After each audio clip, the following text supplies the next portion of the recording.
Acción, tu revista mensual de cine y series, con los mejores estrenos de cine, fichas y reportajes coleccionables, series de televisión y 4 pósters todos los meses. Búscala en tu kiosco. Hola, muy buenas amigos, amigas, seguidores, seguidoras del canal Acción Cine en YouTube. Aquí Jaime Vicente Chagüe una vez más a petición de nuestro amigo Eduardo de México. Eduardo nos ha pedido un vídeo especial, un monográfico. Hablar de un subgénero literario en un principio y que ha tenido su traslación al cine. Una traslación muy fructífera, hay que decir, y que incluso a día de hoy nos sigue llegando toda su influencia. No solamente en la literatura, no solamente en el cine, también en el campo del videojuego. Durante estas últimas semanas habéis podido leer sobre un videojuego protagonizado por Keanu Reeves, actor que, por cierto, va a salir en este vídeo más de una vez, y no solamente por la trilogía de películas que estáis pensando. Y en ese videojuego se recoge bastante de la esencia de todo lo que vamos a hablar ahora. ¿Por qué? Porque Eduardo nos ha pedido que hablemos de películas cyberpunk, un precioso lío en el que me ha metido nuestro amigo, porque a priori podríamos pensar que esto se iba a despachar con 10 películas seleccionadas más o menos, y lo cierto es que no, que hay unas cuantas más, hay unos cuantos títulos más que yo creo que son importantes, algunos de sobra conocidos por todos, es cierto, otros no tan exitosos, pero también conocidos, y algunos poquitos, bastante más ocultos, creo que han pasado infinitamente más desapercibidos y merece la pena que al menos los despachemos por encima. Muchas gracias de nuevo a Eduardo por este jardín y vamos a ir a contestar a tu pregunta directamente, ¿no? A tu petición. ¿Qué es esto del cyberpunk? Los que sois aficionados a la ciencia ficción lo sabéis de sobra, pero primero, aunque sea un poquito de arqueología sobre el término. Muy sintetizado todo, aviso, porque solamente hablar del germen de este cyberpunk, de este subgénero, daría para un vídeo completo. Hay 1000 referencias y otros tantos responsables de su origen. Pero contestando esa pregunta, ¿dónde y por qué surge? Lo que dicen las cronologías es que la palabra habría aparecido por primera vez en un relato escrito por un novelista, por Bruce Bethke, en 1983, en la revista muy mítica en Estados Unidos que es Amazing Stories, y que llevaba precisamente el relato ese título de Cyberpunk. En él, son apenas 10 páginas de texto, se nos muestra a un grupo de chavales que hackean ordenadores, que empiezan en principio con pequeñas gamberradas, y que poquito a poco van subiendo el listón. Ahí tendríamos ya un posible origen del término cyberpunk. Cyber, por ese prefijo que indica esa relación con las redes informáticas, y punk, precisamente, por su significado en castellano, que podría ser gamberro o vándalo. Pero a su vez punk también tiene esas connotaciones de tribu urbana, ¿no? Que a ninguno se nos escapa, o incluso el ambiente marginal, un ambiente marginal que poco a poco iremos viendo. Entonces, surgido el término cyberpunk, tenemos a un grupo de escritores muy influenciados por el cine, luego veremos por qué, que decide encuadrar sus trabajos en este subgénero, y así lo lanzan ellos, como género cyberpunk.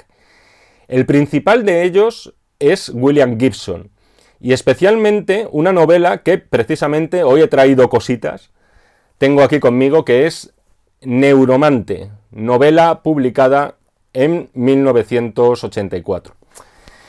Es una historia de espionaje industrial en un principio, pero en la cual vemos cómo los hackers se sirven de sus propias redes neuronales para sus trabajos de pirateo informático.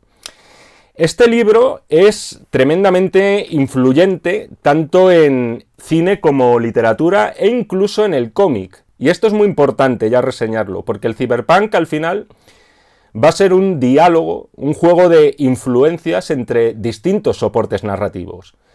El cine influye en la literatura, a su vez la literatura va a influir en el cine. El cómic va a influir en el cine a su vez en el cómic, y así con todas las combinaciones posibles que se os ocurran. Dicho esto, ¿cuáles serían las características muy principales y muy a grandes rasgos de este subgénero? El primero de todos, el primer rasgo, un futuro deshumanizado, en su sentido más estricto. Hay que recordar que en aquellos primeros años 80, la informática, tanto a nivel industrial como doméstico, va ganando peso. Va ganando peso en nuestras vidas en general, en nuestro día a día. Imaginaos lo que significa ahora. Pero ese comienzo hizo fantasear a autores como Gibson sobre un futuro totalmente computerizado, hasta el punto de que no es tanto el ser humano el que integra en su vida los ordenadores, va más allá, es la tecnología la que acaba cobrando conciencia de sí misma y se acaba integrando en la vida del ser humano. Hasta el punto de que nunca vamos a saber dónde comenzamos nosotros y dónde comienza la tecnología. Efectivamente, y aquí ya vamos a nombrar uno de los términos principales de este subgénero, hablamos de la figura del cyborg, tan presente en tantísimas películas. Además, aquí hay que citar también ese movimiento cultural, casi filosófico, que hemos visto muy desarrollado en series como Black Mirror o también recientemente Years and Years, y que es el transhumanismo. Los defensores de la tecnología como herramienta para mejorar nuestras aptitudes naturales, no tanto como para ayudarnos, que también, sino incluso para integrarlas en nosotros mismos. Es relevante porque al final muchas de las películas que vamos a ver a continuación anticipan cosas que hoy en día empiezan a estar en boga, en campos como la inteligencia artificial o la robótica. Al igual que ocurría con las novelas de Julio Verne, yo creo que podemos calificar a estas obras de algún modo como de anticipación. Esto que voy a decir, por cierto, no significa nada, pero es curioso que muchas de las que voy a citar están recreadas en años como los que estamos viviendo ahora mismo, 2019, 2022, 2021, etc. Siguiente característica importante del cyberpunk. Esa deshumanización nos lleva directamente a una distopía. Una distopía que vendría a ser un futuro de pesadilla para el ser humano, de alienación, en el que se nos está privando de nuestra propia personalidad. Y seguimos aquí con influencias muy previas al nacimiento del cyberpunk. Sin ir más lejos, estas dos novelas que hay que leer al menos una vez en la vida, una de ellas la tengo aquí, la otra no. Una de ellas es 1984 de George Orwell y la otra, aquí la tenéis, Un mundo feliz de Aldous Huxley. En primer lugar, en 1984 tenemos a ese gran hermano que controla hasta nuestros pensamientos. Y en segundo lugar, en la novela de Huxley, se adelanta de forma pasmosa a cuestiones que hoy en día son de vanguardia, como la ingeniería genética o incluso el uso de drogas legalizadas. Acordaos de ese soma que toman los habitantes del mundo feliz y que perfectamente podrían ser los ansiolíticos de hoy en día. Todo esto, y esta es otra de las características, en unas sociedades regidas por gobiernos de tinte totalitario y cuya finalidad siempre es buscan anular la voluntad del individuo. Esta sería quizá la gran aportación del cyberpunk en líneas generales, porque creo que no nos va a hablar tanto de robots, de gobiernos perversos y de rebeliones contra el poder establecido. Todas estas obras, al final, de lo que nos van a hablar es en realidad de nosotros mismos, de la condición humana, de lo que nos hace verdaderamente humanos. Eso es lo que provoca que estas novelas y estas películas sean tan interesantes y que sobre todo que casi nunca se queden en el mero entretenimiento. Siempre nos van a dar algo más en lo que pensar.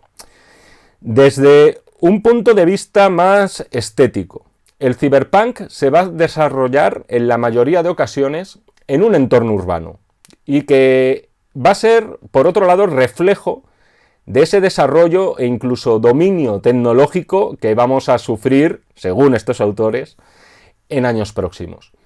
Y anticipa también algún concepto que hoy en día también muy en boga, como es la globalización. O sea, las grandes urbes a nivel mundial no se van a diferenciar mucho unas respecto a otras. En ese sentido, el modelo de estos cineastas y escritores van a ser las grandes ciudades japonesas. Un país, Japón, y aún hoy, que sigue siendo una de las grandes potencias tecnológicas. Hay que tener en cuenta que lo era también a principios de los 80, pujó con muchísima fuerza en ese campo, y todos esos avances tecnológicos que procedían del país nipón acabaron también influenciando a estos autores, imaginando futuros mecanizados. Esto es importante por dos motivos, y luego lo veremos. Digo lo de Japón. En primer lugar, los japoneses, a través del manga, y sobre todo, lo veremos ahora, del anime, van a recoger gustosos ese guante que lanzan escritores como William Gibson. Y segundo, esto va a dar pie también a otra de las grandes características del cyberpunk, a otro de sus personajes recurrentes, que son las grandes corporaciones tecnológicas. Dentro de esas ficciones, las grandes compañías, las grandes multinacionales, alcanzan tal poder que incluso llegan a reemplazar directamente a los gobiernos. ¿Cómo encaja todo esto en la petición que nos ha hecho Eduardo? ¿Dónde situamos todo este mejunje en el cine? Primero de todo, los precedentes.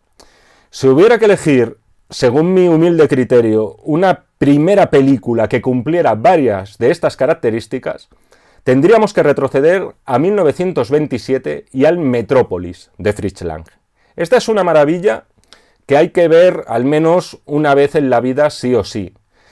Hay una alegoría social, hay una urbe inabarcable y devoradora, hay una máquina que controla la población, hay hasta lo que podríamos considerar un protocíborg con el personaje de María, hay una rebelión, hay hasta un elegido, como veremos que ocurre después en la saga de las Wachowski.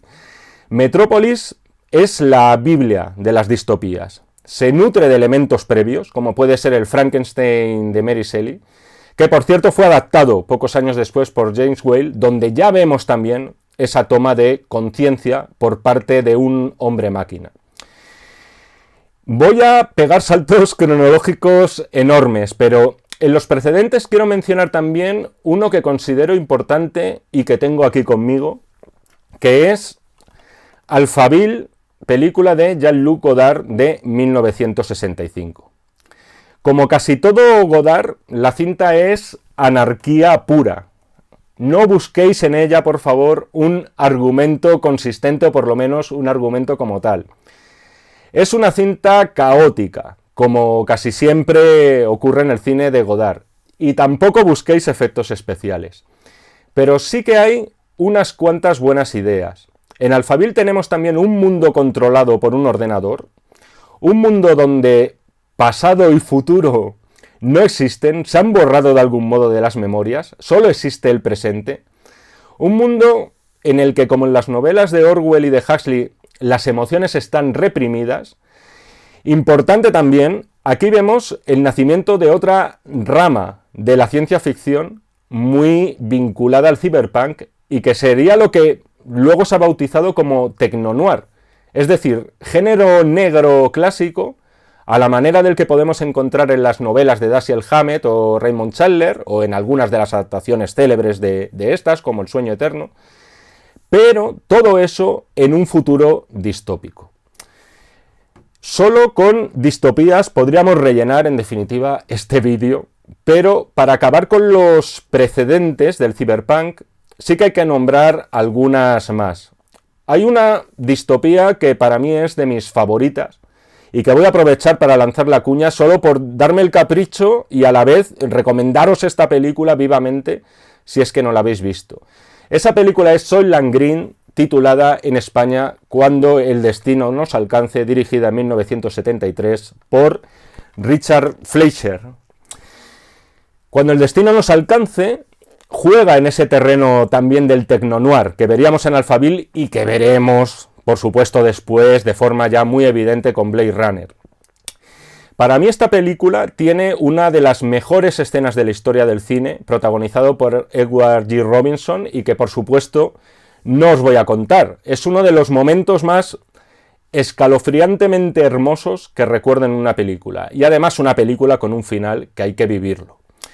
Más influencias de los 70 pre-cyberpunk. sin duda habría que mencionar también el THX de George Lucas, que no es su película más redonda, pero es interesante, muy relacionada con las ideas de Orwell y Huxley.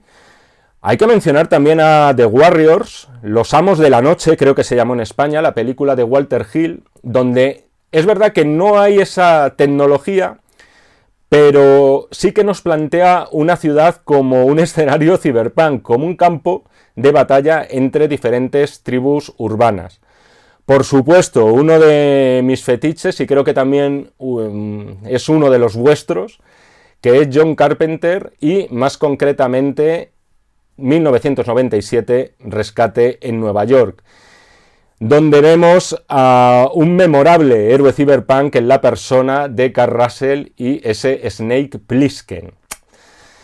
Pero acabamos con los precedentes y ahora sí hay que meterse en faena. A partir de ahora vamos a ver las películas cyberpunk propiamente dichas, teniendo en cuenta, por cierto, que al fin y al cabo se trata de una etiqueta bastante laxa. Pocas veces oiréis a un cineasta decir he hecho una película cyberpunk o voy a hacer una película cyberpunk. Pero sin duda hablamos de cintas a continuación que sí que han recogido todas estas influencias. La primera de todas ha de ser sin duda, y la tengo aquí por supuesto, creo que ya la había mencionado, el Blade Runner de Ridley Scott de 1982. En este caso, por cierto, el montaje final hecho por Ridley, ya sabéis, sin voz en off y sembrando más dudas sobre el origen de ese cazador de replicantes encarnado por Harrison Ford. Posiblemente junto a 2001, para mi gusto, 2001 una odisea del espacio, quiero decir, la cinta de Kubrick, Blade Runner es una de las cintas que hacen abrazar a la ciencia ficción en su etapa adulta. Por cierto, ya que menciono lo de 2001, recordar también, no es una película cyberpunk, obviamente, es otra cosa, es una odisea espacial y existencial, pero donde vemos que Kubrick también está anticipando lo que después se conocerá ampliamente como inteligencia artificial, ¿no? Con ese ordenador de HAL 9000. Pero bueno, volviendo al tema de Blade Runner, al final es una cinta de la cual todos recordamos ese Los Ángeles, ambientado en 2019, por cierto, los efectos visuales y especiales de Douglas Trumbull, la música de Vangelis, la mujer japonesa del anuncio. Al final es una película para disfrutar con los 5 sentidos, muy influenciada, al igual que ocurrió, por cierto, con el Alien, también dirigido por Ridley Scott del 79, por el cómic europeo en general, pero especialmente por las historias de la revista francesa Metal Heartland, que, entre otros visionarios, contaba con Jean Giraud, alias Moebius, entre ellos, y con el que contaría, por cierto, en algunos de los diseños de Alien. Tengo que ser breve porque son muchas películas de las que hablar y no da pie a analizar absolutamente todo de ellas. Cada una de estas películas, por cierto, merecería una videocrítica en sí, así que os animo aquí ahora y suelto la cuña, que si os interesa alguna de estas películas, que la desarrollemos más a fondo, por favor, no dudéis en suscribiros primero al canal y luego, por supuesto, en seguir las instrucciones que tenéis también debajo de esta pantalla. Pero bueno, tengo que ser breve y es una cinta llena de símbolos, Blade Runner. Tenemos algunos símbolos que son mitológicos, otros antropológicos, otros literarios, pero para resumirlo todo yo me quedo sobre todo con la importancia que tienen los ojos en la película. El ojo como una proyección casi simbólica del alma humana, en caso de que ese alma exista. De hecho, en ese parlamento final de Roy Batty, cuya frase de lágrimas en la lluvia, al parecer, ese trocito por lo menos improvisó el propio Rutger Hauer, es inevitable cuando ves a ese cuerpo poderoso preguntarte si hay algo más que cables y un lenguaje de unos y ceros dentro del mismo. Roy Batty, al final, al igual que cualquier ser humano, al igual que cualquiera de nosotros, no entiende y no quiere aceptar el hecho de que su vida es limitada y finita. Quiero reivindicar, por cierto, también la secuela de Denis Villeneuve. Era un proyecto en el que había muchísimo más que perder que ganar. Podría ser un suicidio artístico, o sea, casi una blasfemia, continuar con posiblemente la mayor obra de culto de todos los tiempos. Y sin embargo, Villeneuve da un paso adelante a la hora de profundizar en el lado humano de los replicantes, otorgándoles incluso una capacidad reproductiva, ¿no? Esto creo que no destripo nada, porque si no recuerdo mal, a los 20 minutos de película ya se nos da por planteado. Se nota, por cierto, que Villeneuve tuvo en este caso a su lado a Hampton Fancher, uno de los guionistas de la película original de Scott. Muy importante, aquí tenemos el renacimiento del padre espiritual del cyberpunk, que no es otro que Philip K. Dick. Gracias a Blade Runner, que adapta su novela, y aquí la tengo, Sueñan los androides con ovejas eléctricas, de forma muy libre, hay que decir, pero gracias a Blade Runner, se me va a caer la montaña, gracias a Blade Runner, todas sus novelas y sus relatos fueron revisados, experimentaron, mejor dicho, un boom a partir de la película de Ridley Scott. Irónicamente, Philip K. Dick no pudo disfrutar de ese éxito porque prácticamente murió el mismo año en el que se estrenó Blade Runner. Unos relatos, por cierto, que os recomiendo que os echéis un ojo, están la mayoría editados ya en castellano, muy lisérgicos, muy influenciados por el consumo de drogas alucinógenas, como el LSD, pero sobre todo son enormemente imaginativos y muy interesantes a la hora de especular sobre nuestra naturaleza, y sobre todo la extensión de nuestra naturaleza a través de la tecnología. Eso provoca otra de las grandes características del cyberpunk, por cierto, el sentimiento de paranoia. Esto lo vemos muchísimo en los relatos de Dick. El sentimiento de sentirse perseguido, de estar viviendo una realidad artificial que reinaba siempre en aquellas historias del escritor. Su nombre, ya os aviso, va a salir en este vídeo de forma recurrente. Dentro de ese carácter visionario, me parece también pertinente mencionar a Tron, la película de Disney dirigida en 1982 por Steven Lisberger, y donde vemos por primera vez el uso de la tecnología informática, por lo menos de forma extendida en una película. En ese sentido, y todos y todas la conocéis, visualmente Tron es una película inolvidable. Hoy es una cinta muy valorada en determinados círculos, pero no fue un excesivo triunfo de taquilla. Y pese a no ser de las mejores películas que van a aparecer en este vídeo, sí que considero que cuenta con ideas hoy por lo menos muy relevantes. Por supuesto, anticipa lo que hoy conocemos como la realidad aumentada, no ya la realidad virtual, que también. También la película insinúa el machine learning, es decir, cómo las máquinas van aprendiendo de forma automática y autónoma sin haber sido programadas para ello. Esto es hoy en día un campo muy pujante de la inteligencia artificial. Y otra idea que me parece interesantísima de Tron es cómo impulsa la figura del diseñador informático como prácticamente un dios, como un creador de mundos. Indispensable también del cyberpunk es el Terminator, dirigido por James Cameron en 1984. Una película, por cierto, que Cameron asegura haber imaginado como resultado de una pesadilla debido a una intoxicación alimenticia y a la fiebre consecuente que le causó. Concretamente, lo que a él se le vino a la cabeza en sueños fue la imagen de un esqueleto robótico, un esqueleto metálico y mecánico, emergiendo entre llamas. De ahí surgió esa idea de Skynet, esa inteligencia artificial que acaba tomando conciencia de sí misma, como se nos recuerda en la película, y que lidera a las máquinas en unas revueltas contra el ser humano, en una auténtica rebelión. Es también interesante cómo se introduce aquí en el cyberpunk una variante nueva, que no va a ser indisoluble precisamente del subgénero, y son los viajes en el tiempo. Y como en Terminator se dan varias paradojas al respecto. Sin ir más lejos, el propio nacimiento de ese John Connor, que será en un futuro el líder de los seres humanos contra las máquinas. Todo lo habéis visto, Terminator, estoy seguro. No voy a hacer demasiados spoilers de ninguna película, pero bueno, los que la habéis visto ya sabéis por dónde voy. La película al final nos refleja un tiempo en círculo, en el que se da la paradoja, además, la paradoja absurda, entendido por absurdo, no porque no me guste, sino porque es incomprensible, de que el futuro determina el pasado y nos hace al final acabar preguntándonos por ese viejo dilema de qué es lo que vino primero, si fue el huevo o la gallina. Estamos ante una película que para mí es la perfección dentro de su género.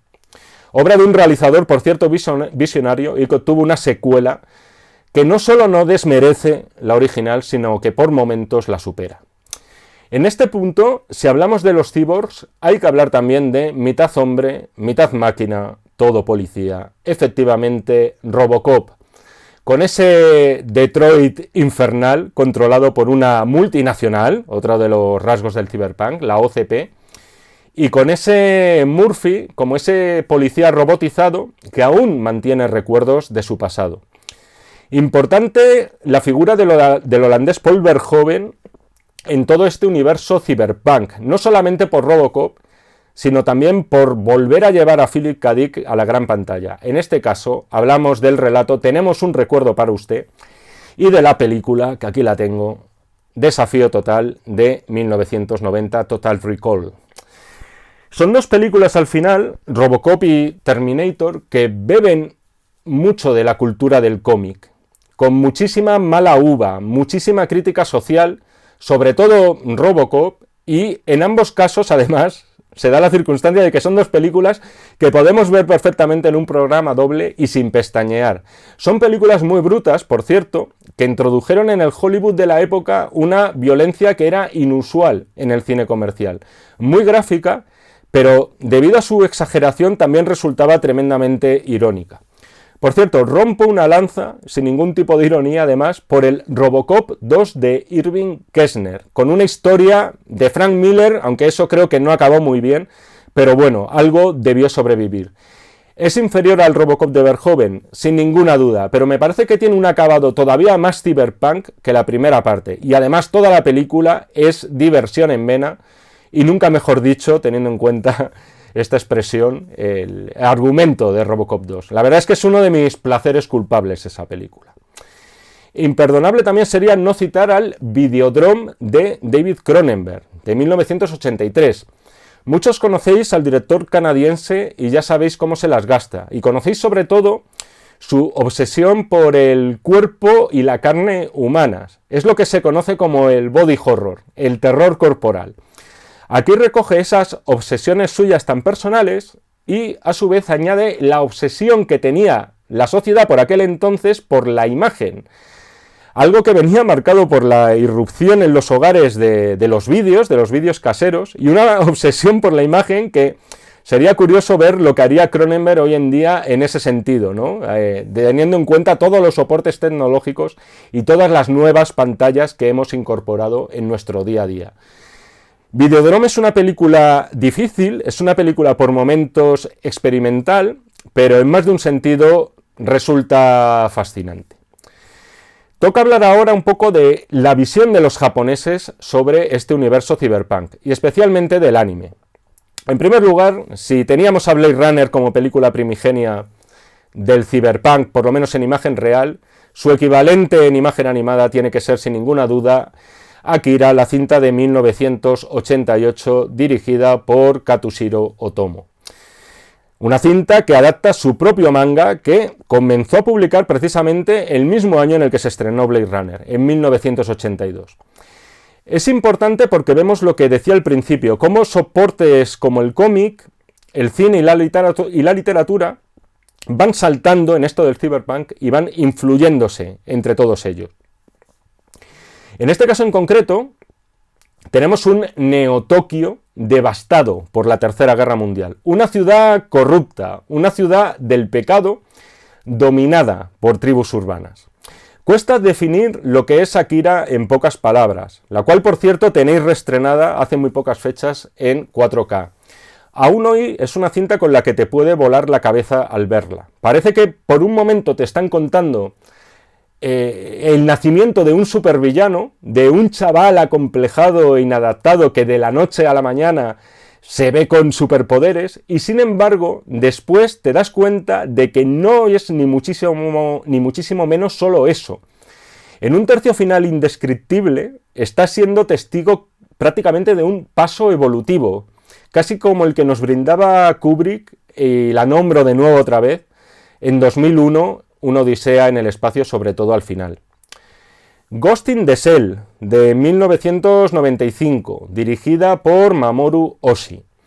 Basada también en un manga y que además generó todo un universo expandido.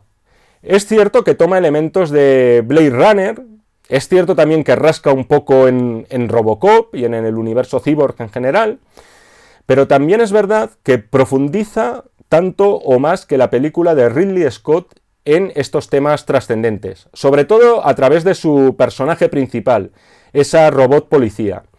Habría mucho que analizar en la película, pero lo importante es que el film, más allá de su argumento deudor también del género negro, tiene un pozo filosófico extremadamente hondo. Habla de la tecnología no ya solo como extensión del cuerpo humano, sino como de una extensión prácticamente espiritual.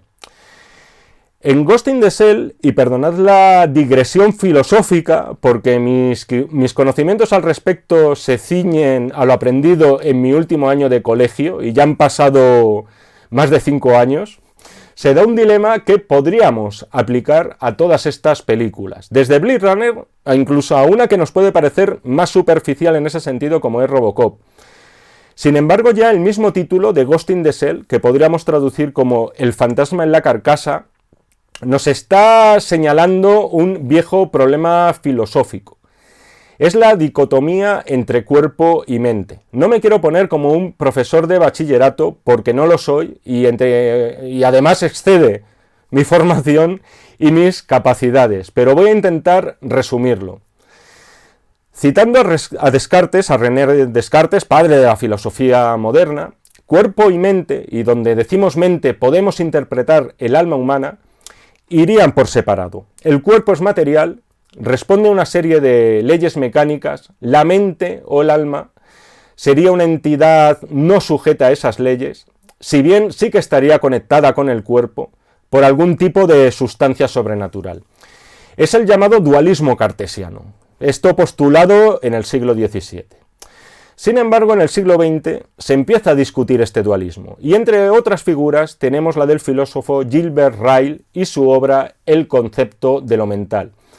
En este libro critica esta hipótesis de Descartes, y se refiere a la misma de forma peyorativa como la doctrina de el fantasma en la máquina. Ryle considera que, según el razonamiento de Descartes, nuestra mente sería una especie de espíritu, de fantasma, independiente de esa carcasa que sería el cuerpo humano. El error de Descartes, siempre según Ryle, es considerar que existe precisamente una sustancia misteriosa dentro de nosotros que no puede ser explicada en los mismos términos que el cuerpo físico. Para Ryle, con ese dualismo cartesiano, con esa oposición tan marcada que hacía Descartes entre mente y cuerpo, no sería posible estudiar nuestra parte mental o espiritual del mismo modo que es posible estudiar el cuerpo humano. Ryle aseguraba que lo mental no obedecía a nada sobrenatural y podía ser objeto de estudio igual que el cuerpo físico. Llevado todo este jardín enorme al tema del cyberpunk, es interesante porque en Ghost in the Shell y en muchas otras películas sobre cyborgs, esa dualidad, esa discusión entre mente y cuerpo, que sigue siendo hoy objeto de debate filosófico, pasa en estos films a ser directamente una metáfora visual. Por un lado tenemos un cuerpo robótico, por otro una sustancia interna que algunos llamarán alma, otros karma, otros mente, y que acaban diferenciando a ese cyborg de un simple robot de cocina. Y entonces las preguntas nos surgen. Lo primero que nos preguntamos es, ¿existe un alma dentro de esa carcasa, dentro de esa máquina? Que es lo que nos podíamos preguntar con el personaje de Roy Batty. Y de ser así, ¿ese alma sería algo físico y medible o por el contrario se trataría de algo inmaterial? Y muy importante, si existe ese componente inmaterial, ¿Es este el que rige nuestra voluntad? ¿El que rige nuestros actos? Son preguntas todas ellas que exceden las humildes pretensiones no solamente de este vídeo, sino de este servidor que os habla, pero creo que redundan en lo que os comentaba al principio del vídeo, y es que muchas de estas películas de las que hablamos dan muchísimo más en lo que pensar, no suponen meros entretenimientos. Menos profunda quizás resulta Battle Angel Alita de 1993, dirigida por Yukito Kishiro. Una serie que pasó del manga al cine, pero de la cual solo se adaptaron los 2 primeros volúmenes por motivos financieros. Es una película con peor acabado formal, tanto en comparación de Akira como con Ghost in the Shell. Pero en ocasiones es cierto que es más ingenua, parece más naif, pero cuando se pone bestia, Alita, lo hace además con pocas concesiones. Quiero aprovechar, por cierto, para defender el remake de 2019, producido, por cierto, por James Cameron y dirigido por Robert Rodríguez. No solamente me parece fiel a las aventuras de esta niña robot, que después pasa a cazadora guerrera, sino que por momentos me resulta más emocionante. Y ya que estamos con adaptaciones americanas del anime, opino que este Alita de Rodríguez y Cameron supera a Ghost in the Shell, al Ghost in the Shell, protagonizado por Scarlett Johansson. Una película, por cierto, visualmente de 10, podría pertenecer perfectamente al mismo e hipotético universo que Blade Runner, pero para mi gusto, una cinta infinitamente más fría. Por cierto, si Videodrome está en vuestro top 3 de películas, y digo tal cual, en vuestro top 3, es una de vuestras 3 películas favoritas, y en ese top 3 la segunda o incluso la primera es también La cabeza borradora de David Lynch, insisto en esto, si son de vuestras películas favoritas, entonces creo que sí podéis estar preparados para ver Tetsuo, el hombre de hierro, cinta de 1989, dirigida por Shinya Tsukamoto. Tetsuo, por cierto, sin relación alguna con el personaje principal de la película Akira. Imaginad precisamente la metamorfosis de Akira, pero en imagen real. Es decir, es una obra aún más experimental que las de Cronenberg o Lynch, y para estómagos muy curtidos, entre los cuales, por cierto, no se encuentra el mío. Voy a pasar a otras cintas que creo claves. Tengo que pasar muy a mi pesar, por desgracia, por encima de algunas que creo que serían también interesantes, aunque quizá no tan memorables como las que estamos hablando. Tenemos una cinta protagonizada por Keanu Reeves, Vestido de negro, una película de estética clarísimamente cyberpunk. Efectivamente, lo habéis adivinado, estamos hablando de Johnny Mnemonic, cinta de 1995. Luego hablaremos de Matrix. Pero es verdad que aquí vemos a Keanu Reeves por primera vez como héroe cyberpunk, adaptando, por cierto, una novela de William Gibson, por primera vez. También quiero reivindicar una cinta que no sé si es estrictamente cyberpunk, aunque es verdad que está basada también en un relato de Philip K. Dick, que es Asesinos cibernéticos de Christian Dugway, Screamers, los gritones, en su título original, y que recupera, por cierto, a Peter Weller, el Murphy de Robocop, como protagonista. También hay que mencionar a una película que le tengo mucho cariño, que es Días extraños de Kathryn Bigelow. Quizás sin la carga intelectual de estas otras películas, pero un trabajo también muy notable dentro del subgénero. En este caso, además, desarrolla el tema de los recuerdos como parte de nuestra identidad. Esto también está muy explicado y explayado en Blade Runner. Hasta qué punto los recuerdos son los que conforman nuestra personalidad. No digamos ya qué ocurre si están implantados directamente, como pasaba con los replicantes. Una de las primeras obras claves del cyberpunk moderno sería, según mi humilde criterio, Nivel 13 de 1999, cinta producida por Roland Emmerich, iba a decir dirigida, está producida por el director de Independence Day, pero dirigida por Joseph Rusnak. Empieza la película como un techno-noir, a lo Blade Runner, solo que en una ciudad que parece de los años 30.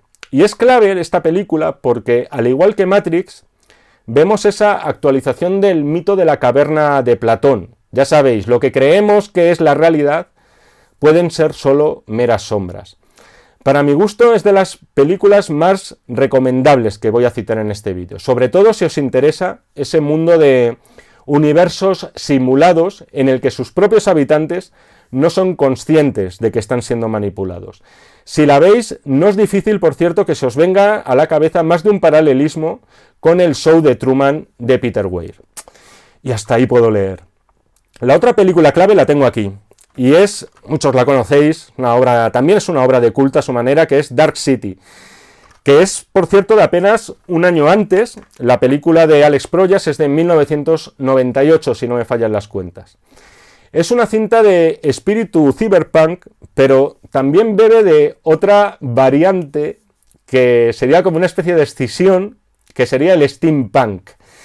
Y es algo que, por cierto, también vemos en nivel 13. En vez de estar ambientadas en un futuro, vemos un pasado, entre comillas, al menos, dotado de una tecnología anacrónica, una tecnología que no correspondería a esa época.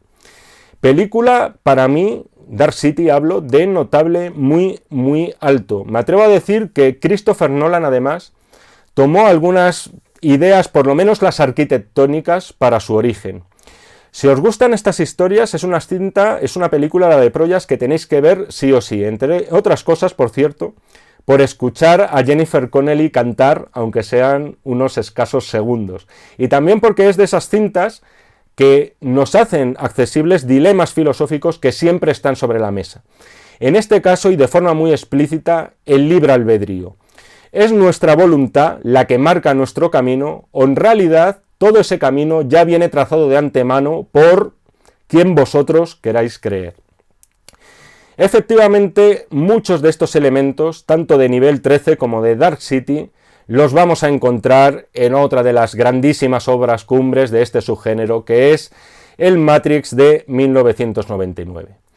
Creo que Matrix es una trilogía en la cual, por cierto, La prueba del delito, aquí está, por lo menos la primera, creo que es una trilogía en la cual está prácticamente todo dicho en su primera película.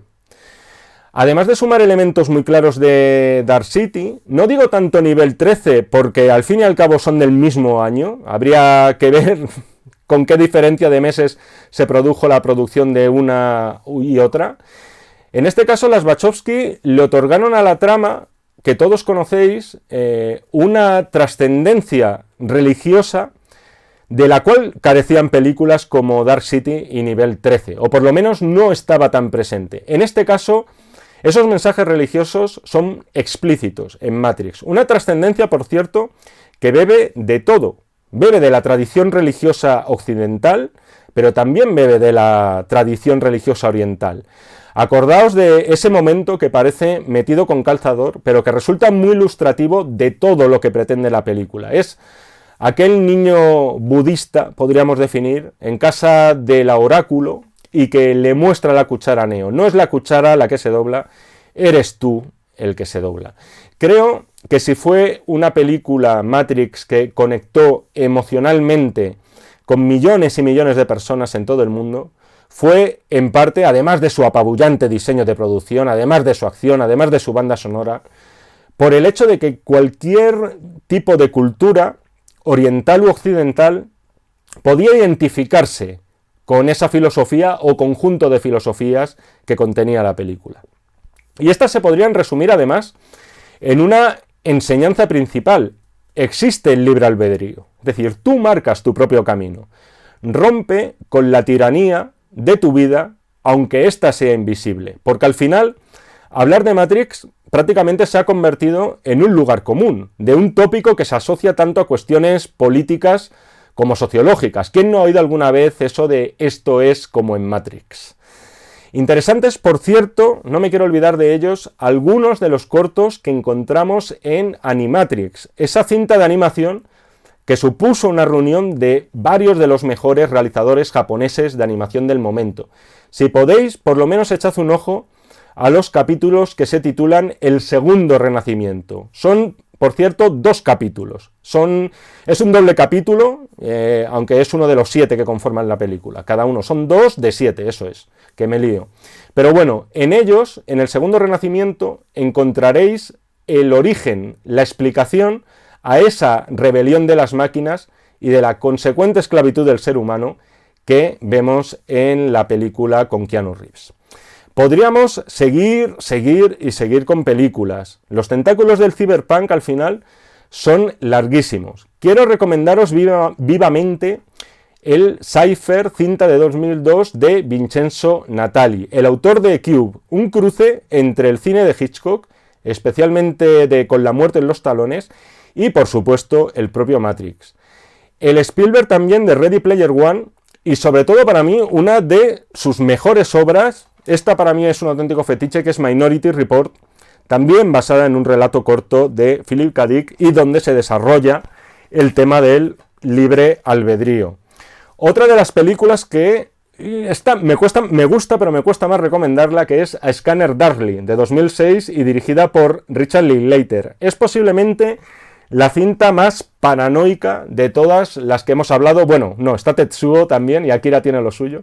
Es una cinta muy paranoica, de nuevo con un relato de Philip K. Dick como base, y con un reparto impresionante, porque tenemos de nuevo a Keanu Reeves, tenemos a Winona Ryder, Robert Downey Jr., Woody Harrelson, eso sí, solo que todos ellos en animación, a través de la técnica conocida como rotoscopia, que ya utilizó Linklater en Walking Life. De las más recientes, quiero mencionar una película que adoro, que es de 2018 y responde al nombre de Upgrade, que en castellano se tituló Ilimitado. Es una cinta endiabladamente entretenida, os lo vais a pasar muy bien viéndola. Es muy recomendable y además poco a poco te parece una película con poca trascendencia, pero te va sumergiendo paulatinamente en profundidades muchísimo más complejas. Y por último quiero mencionar una saga que no es de mis sagas predilectas, a lo mejor tampoco es muy cyberpunk, por lo menos en sus 3 primeras entregas, que es Mad Max. Anterior, de hecho, a la eclosión del cyberpunk, pero resucitada de forma magistral e inesperada en 2015 por George Miller. Y digo que la quiero citar, sobre todo Mad Max Fury en la carretera, una cinta en la que creo que hay que poner en valor, entre otras cosas, además de por su mensaje, por recuperar la artesanía en el género fantástico. Es decir, donde los efectos especiales no son el fin en sí mismos, los efectos digitales, mejor dicho, sino que el ordenador, el uso de la informática, viene a ser un apéndice y una herramienta más.